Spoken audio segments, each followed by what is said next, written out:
রাজধানীর আদাবর থানাধীন শেখেরটেক ৭ এলাকার একটি বিকাশের দোকানে ঢুকে বিকাশের এজেন্টকে প্রকাশ্যে চাপাতি দিয়ে কুপিয়ে তার কাছ থেকে থাকা ৩ লাখ টাকা ও মোবাইল ছিনতাইয়ের ঘটনা ঘটে। প্রাপ্ত তথ্যের ভিত্তিতে আদাবর থানা পুলিশ তুরাগ হাউজিং এলাকায় ছিনতাইকারীদের আস্তানায় অভিযান পরিচালনা করতে গেলে ছিনতাইকারীরা দেশীয় অস্ত্র নিয়ে পুলিশের উপর আক্রমণ করে।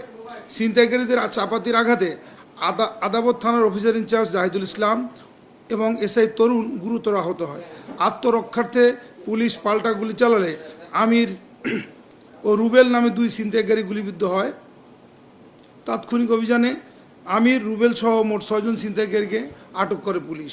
ঘটনার সংবাদ প্রাপ্তির পর ছিনতাইকারী চক্রের মূল হোতাসহ অন্য সদস্যদের গ্রেপ্তার এবং অস্ত্র উদ্ধারের লক্ষ্যে র্যাব 2 এর গোয়েন্দা টিম ঘটনাস্থল এবং আশপাশ এলাকায় গোয়েন্দা নজরদারি বৃদ্ধি করে। পরবর্তীতে 16 জুন 2026 তারিখ মধ্যরাতে গোয়েন্দা তথ্যের ভিত্তিতে র্যাব 2 এর আভিযানিক দল রাজধানীর মোহাম্মদপুর ও মিরপুরের পীরেরবাগ এলাকায় সাঁড়াশি অভিযান চালিয়ে মোহাম্মদপুরের শীর্ষ সন্ত্রাসী ফরিদ আহমেদ বাবু ওরফে এক্সেল বাবু এবং কবজিকাটা আনোয়ার গ্রুপের second in command Abu Saeed, Rashed Khandakar, Mohammad Milton, Mohammad Tousif, Mohammad Tarikul Islam সহ মোট 6 জন ছিনতাইকারীকে গ্রেপ্তার করতে সক্ষম হয়। একই সাথে ছিনতাই কাজে ব্যবহৃত মোটরসাইকেল ও সামুরাই উদ্ধার করে।